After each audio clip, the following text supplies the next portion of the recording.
Our top story on today's WION's Climate Tracker is about a modern climate issue. This did not exist even 50 years ago.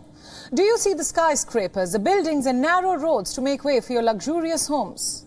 All these came at a cost, and that cost is urban flooding. Our world has seen rainfall since the start of time. Sure, climate change has exacerbated the frequency. But why do we get so many reports of water remaining clogged even days after the rainfall? Most experts have joined the dots and found one common pattern, that these inundated street visuals come from most major metropolitan cities. So why is that? Well, broadly speaking, infrastructure. The drainage system is often overburdened and buildings are constructed in an unregulated manner. Our world is facing climate catastrophes that have never been seen before. So our infrastructure needs to be built keeping this in mind. But this is obviously not happening. Let me give you a few examples. Take a look at Pakistan. Millions have been affected by this year's flooding. Authorities are scrambling to evacuate those in need. But this is not a one-off situation. We get you these visuals every year from Karachi, Balochistan, Islamabad. These few cities flood every monsoon season. We see citizens complaining across social media platforms. The situation beyond control sustainability planning advisor put the blame on unplanned urbanization. The government says it has a rain emergency plan, but clearly it is failing, and as water resides weeks later, the voices against government also fade. Let's now shift our focus to India, where the pattern continues. A list of cities report devastating flooding every year. Earlier, local water bodies used to serve as an outlet for flood waters, but thanks to concrete buildings everywhere, the drainage is the only way out, and that is another issue.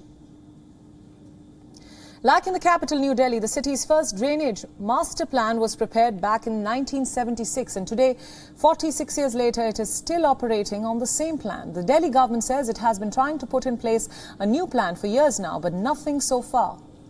The situation is the same in other major cities like Mumbai, Bengaluru and Guwahati. Even Greece is suffering under urban flooding. Rafina is a suburban port town in the eastern coast. The capacity of stormwater drainage systems is extremely limited here, and flood protection is either entirely absent or poorly maintained.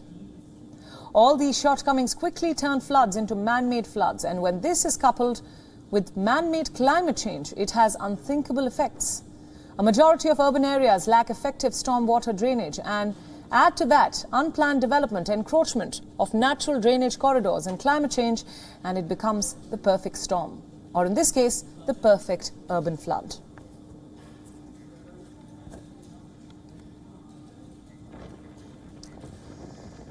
For more on this, we are now being joined by Svetlana Krakowska, who is the head of climatology laboratory at a Ukrainian institute, and she's also the leading author of the 6th IPCC assessment report. Thanks so much for joining us. My first question, can you explain to our viewers what the term urban flooding truly means, and why is this a major issue, especially in major cities?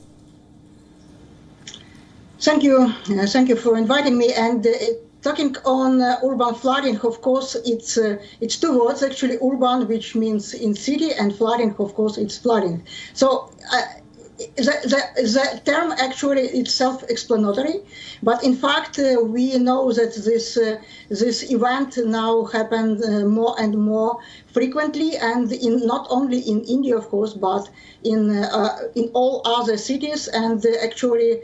You know, the bigger cities, the more actually devastating these floods could be, just due to this infrastructure, due to this canyon of infrastructure and a lot of water which go through the streets.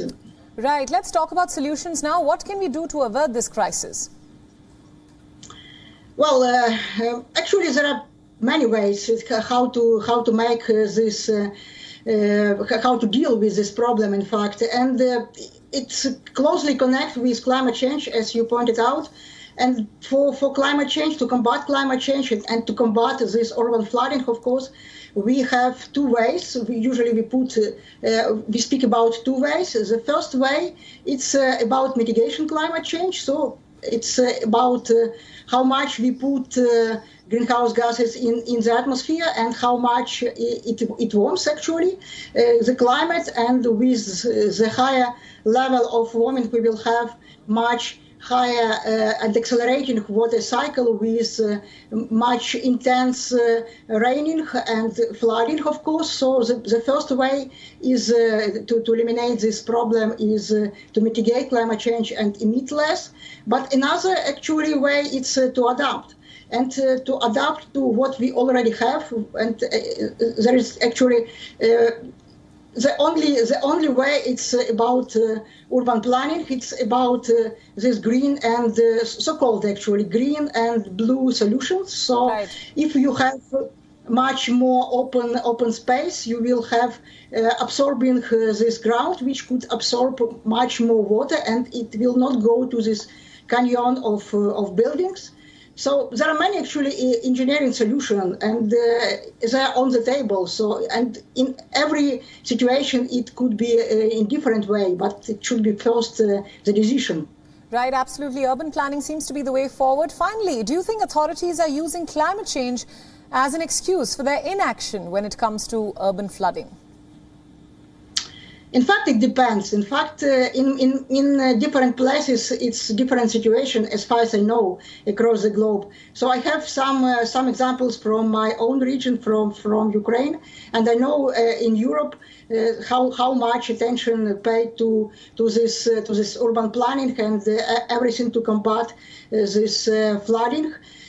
But in fact, it could be that authorities could use it as excuse. But in fact, we as citizens of the world, we should be actually this authority. We should go and do this work for ourselves, for our children, for our future.